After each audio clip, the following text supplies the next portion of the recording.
Hello friends, welcome to শুক্লার পাঁচমিশালি। আমার এই রান্নাঘরে আপনাদের সকলকে স্বাগত। বন্ধুরা, আজ আমি শেয়ার করব একটি সম্পূর্ণ নিরামিষ রেসিপি, যেটা কিন্তু গরম ভাতের সাথে ফাটাফাটি খেতে লাগে। এই রান্নাটা আপনারা অনেকেই জানেন, আবার অনেকেই হয়তো জানেন না। একবার এই রেসিপিটা রান্না করে দেখলে আপনারা বুঝতে পারবেন খেতে কতখানি ভালো হয়। যে সকল বন্ধুরা রোজ আমার রেসিপিগুলো দেখছেন, আপনাদেরকে অসংখ্য ভালোবাসা, অনেক ধন্যবাদ। আপনারা আমার সঙ্গে থাকবেন। তাহলে চলুন আমি রেসিপিটা শুরু করি। কড়াই বসিয়ে দিয়েছি। কড়াইতে এবার আমি 2 চামচ মতো সাদা তেল দিয়ে দিলাম। আমি এখানে 2 টেবিল স্পুন সাদা তেল দিয়েছি।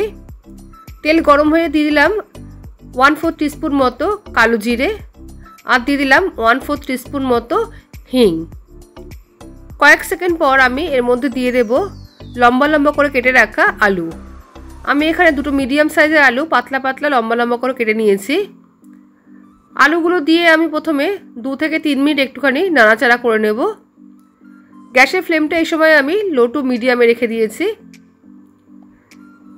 2 থেকে 3 মিনিট আলুটা ভালো করে একটুখানি ভাজা করে নেওয়ার পর আমি এর মধ্যে দিয়ে দেব লম্বা লম্বা করে কেটে রাখা ঝিঙে। ঝিঙে শেষ হয়ে যাওয়ার আগে বন্ধুরা একবার হলেও এই রেসিপিটা আপনারা ট্রাই করে দেখবেন। আশা করি আপনাদের ভালো লাগবে। ঝিঙে দিয়ে সঙ্গে সঙ্গে কিন্তু আমি গ্যাসের ফ্লেমটা একদম মিডিয়াম টু হাইয়ে রেখে দিয়েছি।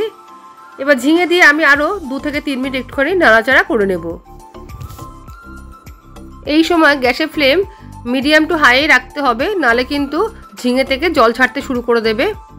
2-3 মিনিট নাড়াচাড়া করার পর আমি দিয়ে দিলাম স্বাদ মতো নুন, আর দিয়ে দিলাম এখানে সামান্য হলুদ, আর দিয়ে দেবো এখানে 1 টিস্পুন মতো লাল লঙ্কার গুঁড়ো। গ্যাসের ফ্লেমটা মিডিয়ামে রেখে আমি 2 থেকে 3 মিনিট আবার একটুখানি নাড়াচাড়া করে নেব।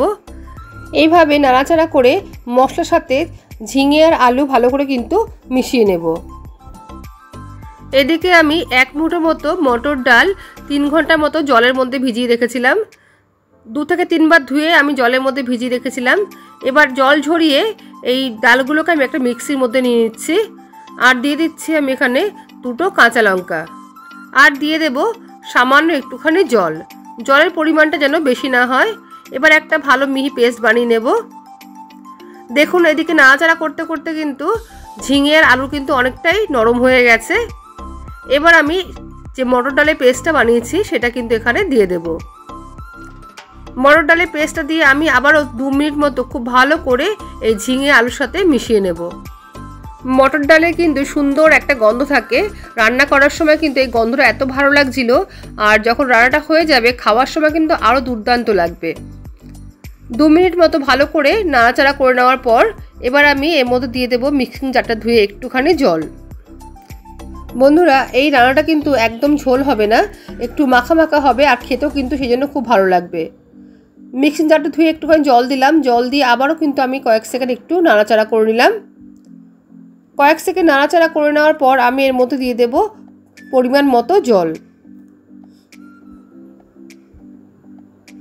আমি এখানে 2 কাপ মতো জল দিয়ে দিচ্ছি। জল দিয়ে আমি 5 থেকে 7 মিনিট মতো মিডিয়াম টু হাই ফ্লেমে ফুটতে দেব। ঝিঙে আর আলু কিন্তু কষাতে কষাতে অনেকটাই নরম হয়ে গেছে। এবার আমি এর মধ্যে দিয়ে দেব স্বাদ মতো চিনি। আমি এখানে 1 টিস্পুন মতো চিনি দিলাম। নিরামিষ রান্না, সেই জন্য কিন্তু এই রান্নাতে একটু মিষ্টি দিলে বেশ ভালো লাগবে খেতে।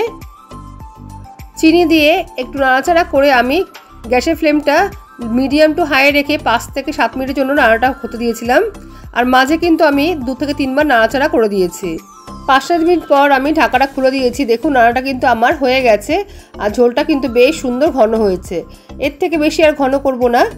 এবার আমি দিয়ে দিলাম সামান্য একটুখানি ঘি। এখানে আমি 1 টিস্পুন মতো ঘি দিলাম।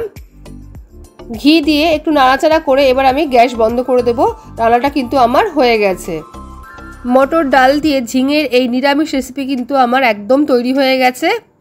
বন্ধুরা, আপনারা একবার হলেও এই রেসিপিটা তৈরি করে গরম ভাতের সাথে খেয়ে দেখবেন। দেখবেন ফাটাফাটি লাগছে খেতে, এতটাই ভালো খেতে হয়। তাহলে আজকের এই রেসিপি আপনাদের কেমন লাগলো অবশ্যই কিন্তু জানাবেন লাইক কমেন্টের মাধ্যমে। যদি ভালো লাগে অবশ্যই শেয়ার করবেন আর চ্যানেলটি সাবস্ক্রাইব করে আমার পাশে থাকবেন। পাশে থাকা বেল বাটনটা অবশ্যই ক্লিক করবেন, সঙ্গে অল বাটনটাও ক্লিক করে দেবেন। তাহলে যখন নতুন কোনো রেসিপি আমি আপলোড করব সবার আগে আপনার কাছে নোটিফিকেশান পৌঁছে যাবে। তাহলে বন্ধুরা আজ এই পর্যন্তই, আসবো আবার অন্য কোনো রেসিপি নিয়ে। সবাই ভালো থাকবেন, সুস্থ থাকবেন। সবাইকে আজকের মতো টাটা।